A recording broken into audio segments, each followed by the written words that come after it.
નમસ્કાર, હું છું અંજલિ રાવલ અને તમે જોઈ રહ્યા છો ન્યૂ ભારત ન્યૂઝ.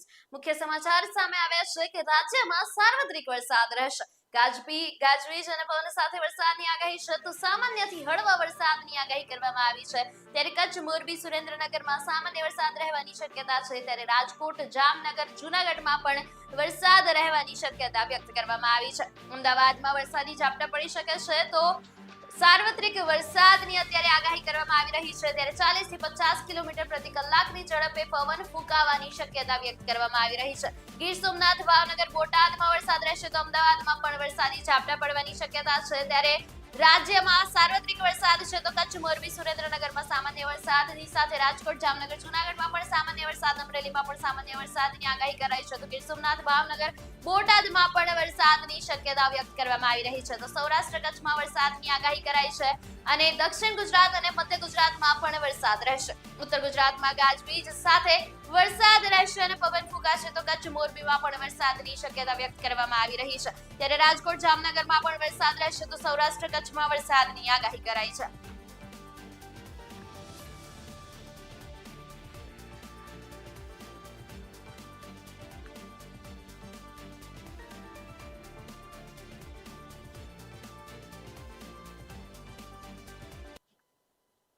તો કુદરતી આફતોથી 3 વર્ષમાં ભારે તબાહી જોવા મળી છે. ગુજરાતમાં વિવિધ હોનારતોમાં 605 ના મોત નિપજ્યા છે, તો ભારે વરસાદ અને વીજળીથી મોટી જાનહાનિ નોંધાઈ છે. રાજ્યમાં 1.33 લાખ હેક્ટરમાં પાકને નુકસાન થયો છે.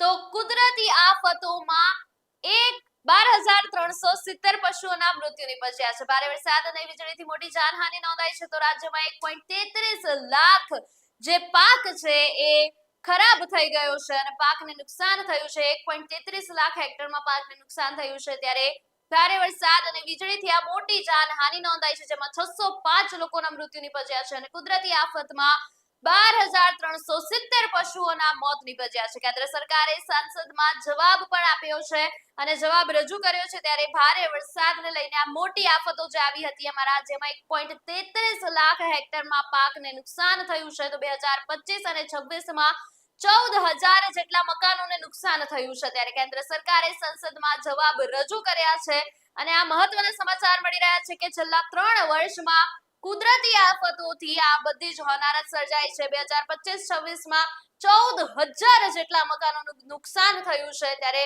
ભારે વરસાદ અને વીજળીથી આ મોટી હોનારત સર્જાઈ છે, જેમાં રાજ્યમાં 1.33 લાખ હેક્ટરમાં પાકને નુકસાન થયું છે.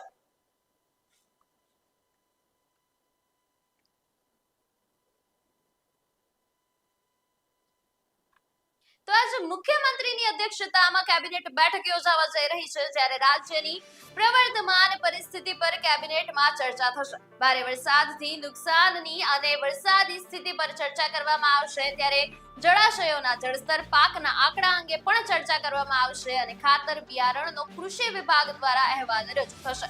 વિધાનસભાના આગામી સત્રની તૈયારી અંગે પણ ચર્ચા કરવામાં આવશે અને રાજ્યની પ્રવર્તમાન સ્થિતિ પર ચર્ચા કરવામાં આવશે. જળાશયોના જળસ્તર, પાકના આંકડા અંગે ચર્ચા થશે, તો ખાતર, બિયારણનો કૃષિ વિભાગ દ્વારા અહેવાલ જે છે રજૂ કરવામાં આવશે. ત્યારે આજે મુખ્યમંત્રીની અધ્યક્ષતામાં કેબિનેટ બેઠક યોજાવા જઈ રહી છે, જેમાં અત્યારે રાજ્યની જે સ્થિતિ છે એના ઉપર ચર્ચા કરવામાં આવશે. જળાશયોના સ્તર પણ ચર્ચા કરવામાં આવશે. ખાતર, બિયારણને લઈને પણ ચર્ચા થશે. તો ઇન્ફ્રાસ્ટ્રક્ચર અને વિકાસ પ્રકલ્પો પ્રગતિની સમીક્ષા કરવામાં આવશે અને સ્વાતંત્ર્ય પર્વની તૈયારીઓ અંગે સમીક્ષા કરવામાં આવશે, એવું જાણવા મળી રહ્યું છે. ત્યારે આજે બેઠક યોજાવાની છે, જેમાં ખાતર, બિયારણનો કૃષિ વિભાગ દ્વારા અહેવાલ રજૂ કરવામાં આવશે અને મુખ્યમંત્રીની અધ્યક્ષતામાં બેઠક યોજાવા જઈ રહી છે. ત્યારે રાજ્યની પ્રવર્તમાન પરિસ્થિતિ પર આ ચર્ચા કરવામાં આવશે અને જળાશયોના જળસ્તર અને પાકના આંકડા મુજબ પણ ચર્ચા કરવામાં આવશે.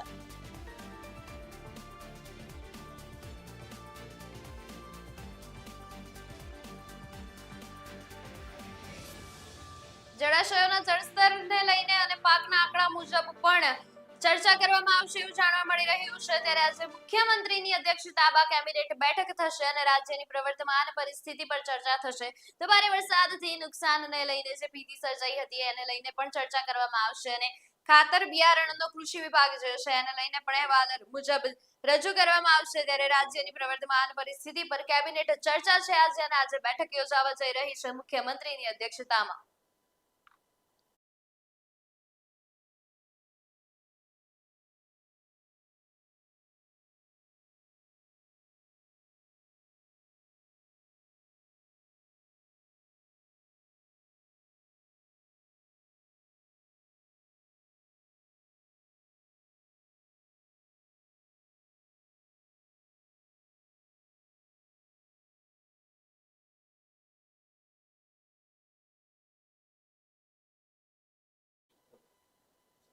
તો કેબિનેટ બેઠકને લઈને સંવાદદાતા પલક આપણી સાથે જોડાઈ ગયા છે અને જાણીએ કે એ શું કહેવા માંગે છે.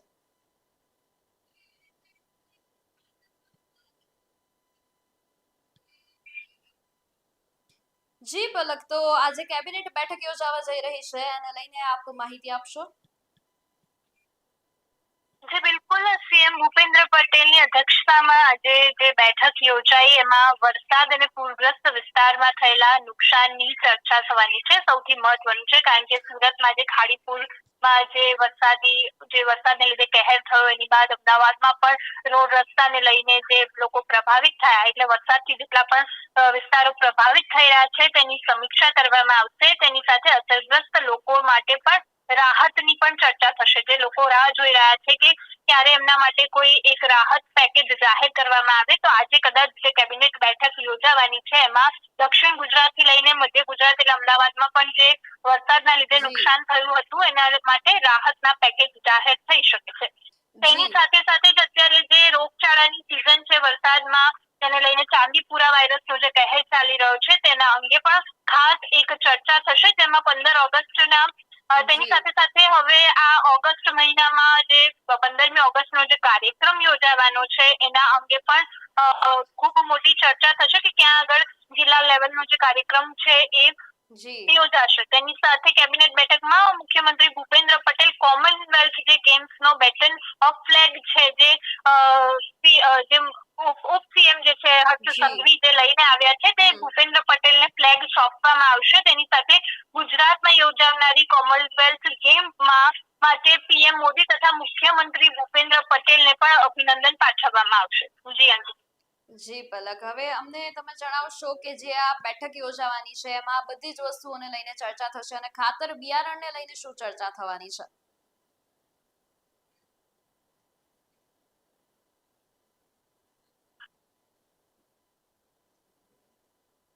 જી બિલકુલ, જે વરસાદ જે પડ્યો અને જેના લીધે કરીને ખેડૂતોને ખૂબ મોટું નુકસાનનું પણ જે છે સામનો કરવો પડ્યો, તો એના માટે દક્ષિણ ગુજરાતમાં જે બગાયતી નુકસાન થયું છે તેની સાથે રાજ્યના અન્ય જે જિલ્લાઓ છે તેમાં જે કૃષિ નુકસાન થયું છે તેના સર્વે અંગેની પણ કામગીરી દર્શાવશે.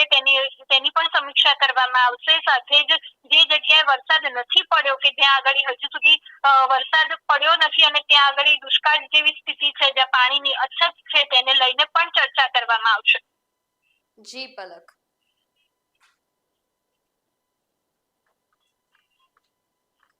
પલક, આપ અમારી સાથે જોડાયા તે બદલ આપનો ખૂબ ખૂબ આભાર અને મુખ્ય સમાચાર તરફ આપણે આગળ વધીશું.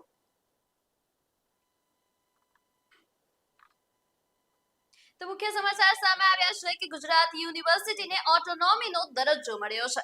યુજીસીની મંજૂરી વિના નવા કોર્સ શરૂ થશે અને કેટેગરી 2 નો દરજ્જો મેળવનાર પ્રથમ સ્ટેટ યુનિવર્સિટી છે ગુજરાત યુનિવર્સિટી. તો વિદેશી ફેકલ્ટી અને વિદ્યાર્થીઓ માટે વિશેષાધિકારો મળશે અને એક્રેડિટેશન સ્કોર ઘટશે તો દરજ્જો છીનવાઈ જશે એવું જાણવા મળી રહ્યું છે. ત્યારે ગુજરાત યુનિવર્સિટી જે છે એને દરજ્જો મળ્યો છે અને કેટેગરી 2 નો દરજ્જો મેળવનાર આ પ્રથમ સ્ટેટ યુનિવર્સિટી છે. તો એક્રેડિટેશન સ્કોર જો ઘટશે તો દરજ્જો છીનવાઈ જશે એવું જાણવા મળી રહ્યું છે અને ગુજરાત યુનિવર્સિટીને ઓટોનોમીનો દરજ્જો મળ્યો છે.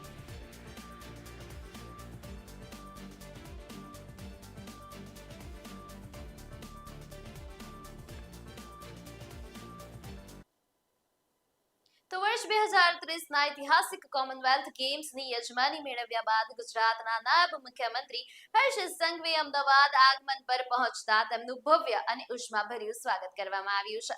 ગ્લાસગો ખાતેથી રાષ્ટ્રમંડળ રમતોત્સવની ધ્વજ અને ફ્લેગ બેટન સ્વીકારીને પરત ફરેલા નાયબ મુખ્યમંત્રીનું એરપોર્ટ પર ખેલ પ્રેમીઓ અને કાર્યકર્તાઓ દ્વારા ઢોલ નગારા અને દેશભક્તિના નારા સાથે અભિવાદન કરાયું હતું. આ પ્રસંગે વાતચીત કરતા હર્ષ સંઘવીએ જણાવ્યું હતું કે 2030માં અમદાવાદ ખાતે યોજાનાર કોમનવેલ્થ ગેમ્સની શતાબ્દી આવૃત્તિ રમતગમતના ક્ષેત્રે ભારત માટે નવો ઇતિહાસ રચશે. આ રમતોત્સવ માટે અમદાવાદના રમતગમતના આંતરમાળખા અને સુવિધાઓને વૈશ્વિક કક્ષાએ સજ્જ કરવાની દિશામાં કામગીરી શરૂ કરી દેવામાં આવી છે. ભારત અને ગુજરાતના યુવાનો માટે આ એક સુવર્ણ અવસર સાબિત થશે. अहमदाबाद कॉमनवेल्थ गेम्स आयोजन में एक नया बेंचमार्क सेट करेगा। ये गेम भव्यता खिलाड़ियों की व्यवस्थाओं के साथ करेगा। ये गेम खिलाड़ी सबसे अच्छी तरह से अपना परफॉर्मेंस दिखा पाए उस प्रकार का होगा। खासतौर पे आप सभी उसके साक्षी हैं। पिछले 2 साल में अहमदाबाद में एशियन गेम्स की बात हो, एशियन चैंपियनशिप की बात हो, कॉमनवेल्थ डिफरेंट चैंपियनशिप की बात हो या इंटरनेशनल टूर्नामेंट की बात हो, अहमदाबाद ने एक बेस्ट होस्ट के तौर पे अहमदाबाद आगे बढ़ता जा रहा है। તો સાબરકાંઠા જિલ્લાના હિંમતનગર તાલુકાના રાયગઢ ગ્રામ પંચાયત વિસ્તારના સંચેતી, સજાપુર અને પંચેરા સહિતના પેટાપરાના ગ્રામજનો માટે રાજ્ય સરકારે એક અત્યંત મહત્વપૂર્ણ અને રાહતરૂપ નિર્ણય લીધો છે। ચોમાસાની ઋતુમાં વર્ષોથી નાળાઓમાં પાણી ભરાઈ જવાના કારણે આ ગામોનો મુખ્ય માર્ગોથી સંપર્ક તૂટી જતો હતો। ગ્રામજનો અને વિદ્યાર્થીઓને ભારે પડતી મુશ્કેલીઓને ધ્યાનમાં રાખીને હિંમતનગરના ધારાસભ્ય પીડી ઝાલાની રજૂઆત બાદ મુખ્યમંત્રી ભૂપેન્દ્ર પટેલે આ સમસ્યાના કાયમી ઉકેલ માટે કરોડો રૂપિયાના વિકાસ કામોને મંજૂરી આપી દીધી છે। સરકાર દ્વારા ચોમાસામાં માર્ગો ખુલ્લા રહે તે હેતુથી અંદાજે રૂપિયા 11 કરોડના ખર્ચે વિવિધ રસ્તા અને નાળાના કામો મંજૂર કરવામાં આવ્યા છે। આ ઉપરાંત તખતગઢ ખાતે પણ રૂપિયા 94 લાખના ખર્ચે રોડ પહોળો કરવાના અને માર્ગ વિકાસના કામને લીલી ઝંડી આપવામાં આવી છે। આ નિર્ણયથી નિકોડા કંપા, તખતગઢ, કમોદરા, કામોદરી અને રામપુરા કંપા સહિતના અનેક વિસ્તારોના બક્ષીપંચ અને વિસ્થાપિત પરિવારોને ચોમાસામાં સર્જાતી હાલાકીમાંથી કાયમી મુક્તિ મળશે અને સુવિધાજનક માર્ગે પરિવહન ઉપલબ્ધ રહેશે। રાયગઢ પંચાયત માટે 11 કરોડોના કામો મંજૂર કરવામાં આવ્યા છે।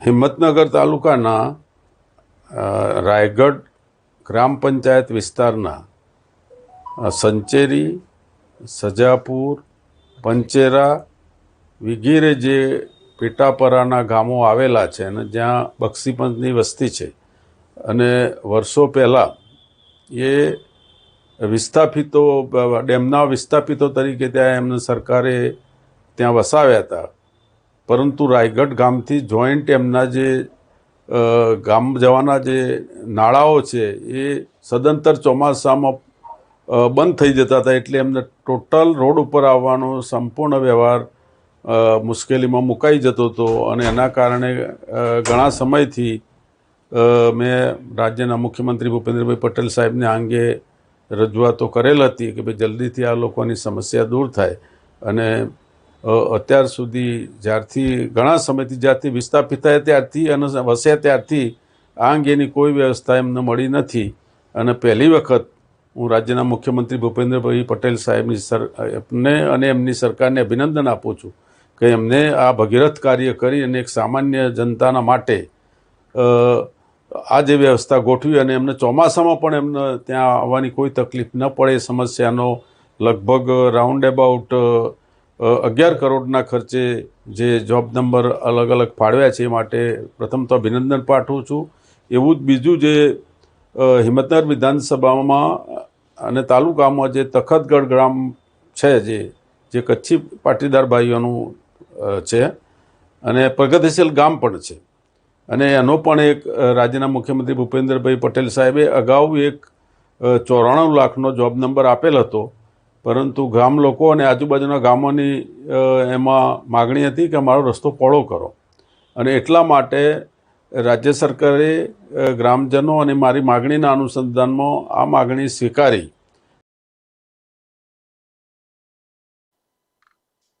મહેસાણા શહેર બી ડિવિઝન પોલીસે બેટરી ચોરીના 4 ગુના તેમજ અમદાવાદ ખાતેથી નોંધાયેલા રિક્ષા ચોરીના ગુનાનો મુદ્દામાલ કબજે કરી 4 રીઢા ગુનેગારોને ઝડપી પાડ્યા છે। મહેસાણા બી ડિવિઝન પોલીસની સર્વેલન્સ સ્ક્વોડ પેટ્રોલિંગમાં હતી તે દરમિયાન મળેલી ચોક્કસ બાતમીના આધારે પાલાવાસણા ચોકડી પાસેથી એક સીએનજી રિક્ષાને અટકાવી તપાસ કરવામાં આવી હતી। રિક્ષામાંથી કાળા રંગની ચોરેલી બેટરીઓ મળી આવી હતી।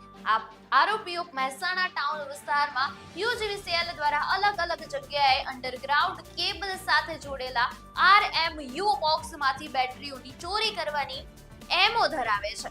પોલીસે ગણેશ ભાટી, અરવિંદ પરમાર, વિષ્ણુ પટણી અને અર્જુન પરમાર નામના ચારેય આરોપીઓની ધરપકડ કરી લીધી છે. આરોપીઓ પાસેથી 30 નંગ બેટરી, કિંમત રૂપિયા 1.65 લાખ, રોકડા રૂપિયા 5,300, રિક્ષા અને 2 મોબાઈલ મળી કુલ રૂપિયા 2.80 લાખનો મુદ્દામાલ જપ્ત કરવામાં આવ્યો છે. તમામ આરોપીઓ ગુનાહિત ઇતિહાસ ધરાવે છે અને તેમની સામે અમદાવાદ તેમજ ગાંધીનગરના વિવિધ પોલીસ સ્ટેશનોમાં અગાઉ પણ ગુના નોંધાઈ ચૂક્યા છે.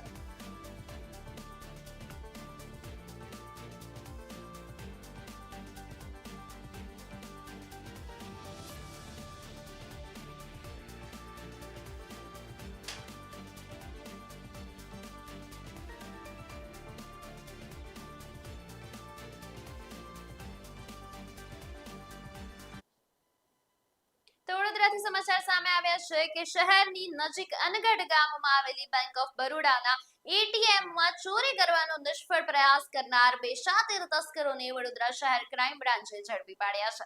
પોલીસ ટીમે પાદરા તાલુકાના નરસિંહપુરા ગામના સુરેશ પઢિયાર અને સંજય પઢિયાર નામના 2 આરોપીઓની અટકાયત કરી કાયદેસરની કાર્યવાહી હાથ ધરી છે.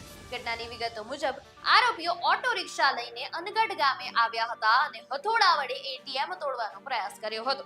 આ સમગ્ર ઘટનાના સીસીટીવી ફૂટેજ સામે આવ્યા બાદ નંદેસરી પોલીસ મથકમાં ગુનો નોંધાયો હતો.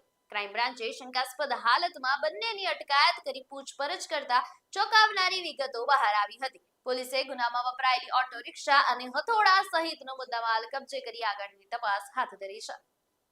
इसमें ऐसा है कि 14/7/2024 को हमारे सहजीगंज विस्तार में एक तासिब कॉम्प्लेक्स नाम की एक बिल्डिंग है जिसके 3rd फ्लोर पे एक मकान में जो है उसका ताला तोड़ के और वहां से घरफोड़ की घटना को जो है अंजाम दिया गया था.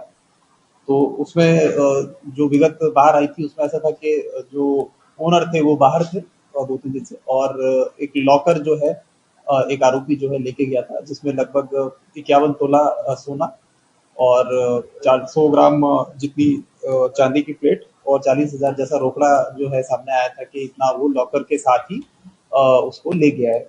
तो जैसे ही पुलिस को ये इन्फॉर्मेशन मिली तो क्राइम ब्रांच की टीम जो है वो एक्टिवेट हो गई. तो जब हमने सीसीटीवी फुटेजेस चेक किए तो हमें एक आदमी जो है वो आता हुआ दिखाई देता है जिसने मास्क से अपना पूरा फेस जो है वो ढका हुआ है और कैप लगा रखा है. કચ્છથી સમાચાર સામે આવ્યા છે કે અંજારથી દારૂની હેરાફેરી સામે અંજાર પોલીસે મોટી અને સફળ કાર્યવાહી હાથ ધરી છે. વરસામેડી સીમ વિસ્તારમાં પોલીસે બાતમીના આધારે દરોડો પાડીને વિદેશી દારૂના જથ્થા સાથે એક આરોપીની અટકાયત કરી છે. જ્યારે આ ગુનામાં સંડોવાયેલા અન્ય 2 આરોપીઓ પોલીસને ચકમો આપીને ફરાર થઈ ગયા છે. પોલીસે ઘટના સ્થળેથી દારૂ ભરેલી એક બલેનો કાર અને 2 જ્યુપિટર સ્કૂટર સહિત કુલ રૂપિયા 4.52 લાખનો મુદ્દામાલ જપ્ત કર્યો છે. કારમાંથી મોટા પ્રમાણમાં વિદેશી દારૂનો જથ્થો મળી આવ્યો છે અને સમગ્ર મામલે અંજાર પોલીસે પ્રોહિબિશન એક્ટ હેઠળ ગુનો નોંધીને ફરાર થઈ ગયેલા બંને આરોપીઓને પકડી પાડવા માટે ચક્ર ગતિમાન કર્યા છે.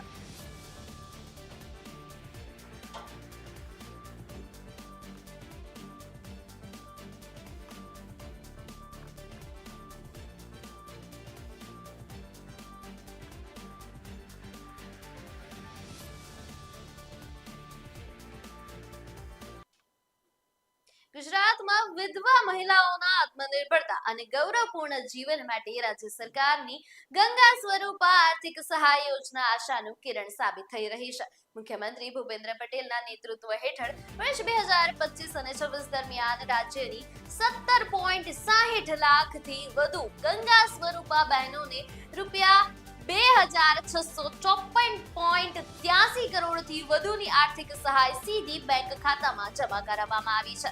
મહિલા સશક્તિકરણને વધુ મજબૂત કરવા માટે સરકારે આગામી નાણાકીય વર્ષ 2026 અને 27ના બજેટમાં આ યોજના માટે રૂપિયા 2,847.82 કરોડની માતબર જોગવાઈ કરી છે.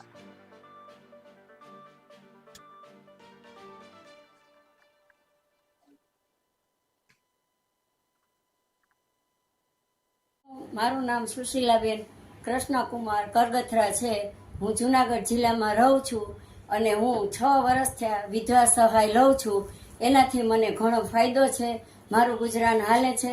કરિયાણાવાળા દૂધવાળા એ પણ મને ઉધારમાં આપે છે, કારણ કે એને ખબર છે કે આ બેનને પેન્શન આવશે એટલે એ મારા પૈસા ચૂકવી દે એના, જેથી હું ગુજરાત સરકારનો ખૂબ ખૂબ આભાર માનું છું.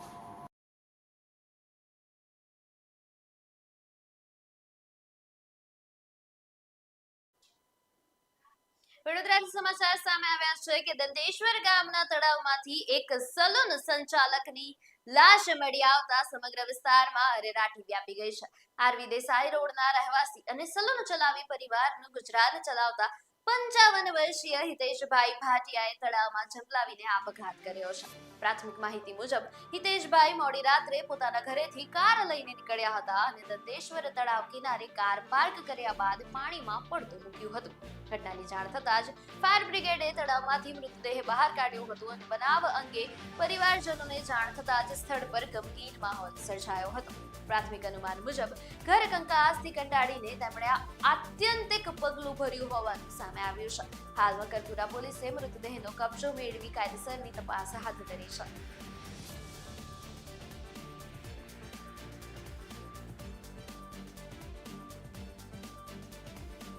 ટીવી સ્ક્રીન ઉપર તમે જોઈ રહ્યા છો કે 55 વર્ષીય હિતેશભાઈ ભાટિયા જે છે એમણે આપઘાત કરી લીધો છે. ત્યારબાદની આ સ્થિતિ છે જ્યાં શોકનો માહોલ જોવા મળી રહ્યો છે અને પોલીસ પણ ત્યાં અત્યારે આવેલી જોવા મળી રહી છે.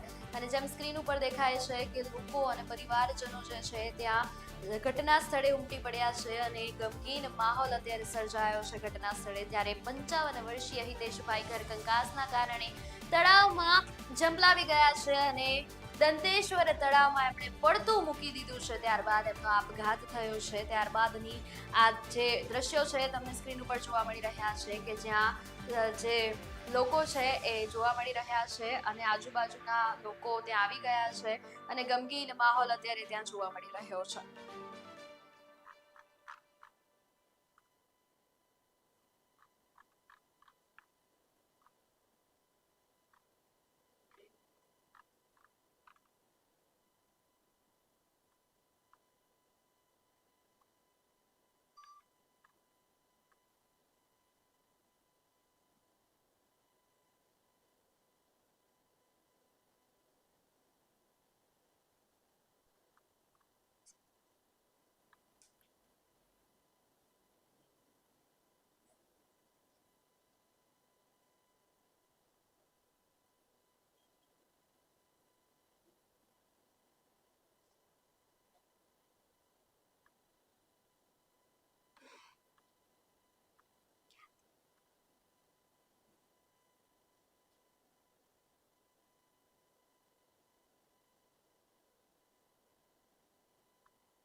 તો અત્યારે આ સમાચાર સામે આવ્યા છે. તમે દ્રશ્ય જોઈ રહ્યા છો સ્ક્રીન ઉપર જ્યાં હિતેશભાઈએ ઘર કંકાસના કારણે તળાવમાં ઝંપલાવ્યું છે અને દંતેશ્વર તળાવમાં એમણે ઝંપલાવ્યું હતું, જ્યાં મકરપુરા પોલીસે તપાસ હાથ ધરી છે.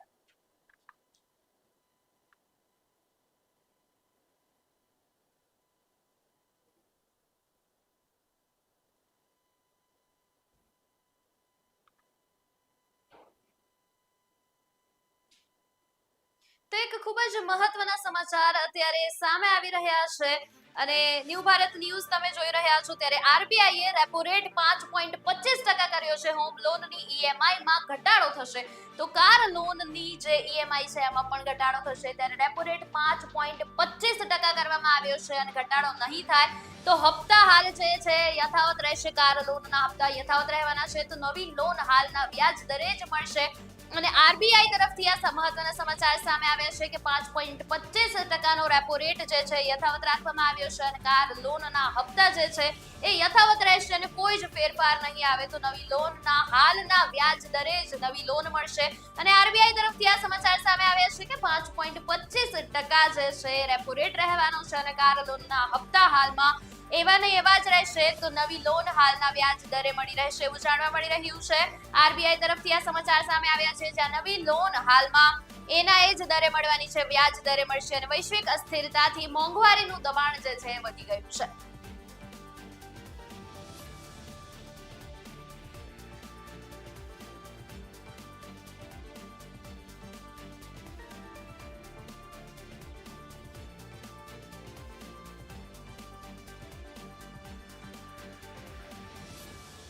આરબીઆઈ તરફથી સારા સમાચાર આવ્યા છે ત્યારે સંવાદદાતા પલક આપણી સાથે જોડાઈ ગયા છે. જી પલક. જી ભારતીય રિઝર્વ બેંકે રેપો રેટમાં કોઈ જ ફેરફાર કર્યો નથી. તેને લઈને જે 5.25% જે રેપો રેટ હતો તેને યથાવત રાખવામાં આવ્યો છે. ત્યારે સૌથી મોટી એ છે કે ખિસ્સા પર શું અસર પડશે, તો ઈએમઆઈ માં હાલ કોઈ જ ફેરફાર કરવા નહીં આવે, એટલે એક સારા સમાચાર કહી શકાય કે રેપો રેટમાં કોઈ ફેરફાર નથી થયો. તેની સાથે ઈએમઆઈ કે લોનના વ્યાજના જે દર છે તેમાં પણ હાલમાં કોઈ જ ફેરફાર નહીં થાય, અને નવી લોન અને વર્તમાન જે વ્યાજ દર છે એ જ એના પર મળશે. એટલે બેંકમાં હાલ હોમ, કાર અને પર્સનલ જે લોન છે તેના દરોમાં તાત્કાલિક કોઈ ફેરફાર કરવામાં આવશે નહીં, અને નવી જે લોન લે છે તેના વર્તમાન દરોમાં પણ એ જ દરે મળે તેવી જે શક્યતા દર્શાવવામાં આવી છે. તો એનાથી જે નાગરિકો છે એમને કોઈ ફાયદો કે નુકસાન? જે બિલકુલ, એટલે જે અત્યારે કહી શકાય કે કોઈ જ ફેરફાર નથી. એટલે જે પહેલા જે રીતે જેમનો જે દર હતો એ જ યથાવત છે, એટલે હાલ જે કોઈ જ એમાં ફેરફાર નહીં થાય. તેની સાથે જે એફડી ના વ્યાજમાં જે તાત્કાલિક કોઈ ફેરફાર કરવામાં નહીં આવે, એટલે દરેક બેંક જે છે એ પોતાની જરૂરિયાત મુજબ જે લેતી હોય છે એમાં પણ હાલ કોઈ ફેરફાર નહીં થાય. અને જો બેંક કોઈ અલગથી નિર્ણય લેશે તેમાં આરબીઆઈ દ્વારા રેપો રેટમાં ફેરફાર ન કર્યો, એનો અર્થ એ જ નથી કે બેંક જે વ્યાજ દર છે એમના જે દરમાં એ ફેરફાર ના કરી શકે. એને બેંકના તેમાં ફંડિંગ જે ખર્ચ છે, ડિપોઝિટનો ખર્ચ છે, તેની સ્થિતિના આધારે સીમિત ફેરફાર થઈ શકે છે. હવે અત્યારે જેને નવી લોન લેવી હોય પલક, એમના માટે કોઈ સારા સમાચાર? જે નવી લોન લે છે એમાં અને વર્તમાન જે વ્યાજ દર પણ છે એના વ્યાજ દર પર મળશે. એટલે હાલ જે હોમ લોન છે, કાર લોન છે, પર્સનલ લોન છે, એના વ્યાજ દરમાં તત્કાલીન કોઈ જ ફેરફાર નહીં કરવામાં આવે. એટલે 5.25 નો જે દર છે એ યથાવત રાખવામાં આવ્યો છે, અને જે નવી લોન પર જે વર્તમાન દર પર જે કરજ મળશે તેવી શક્યતા પણ વ્યક્ત કરવામાં આવી છે. જી પલક, આપ અમારી સાથે જોડાયા તે બદલ આપનો ખૂબ ખૂબ આભાર. અને આરબીઆઈ ના જે મોટા સમાચાર હતા એ અમે તમને બતાવ્યા.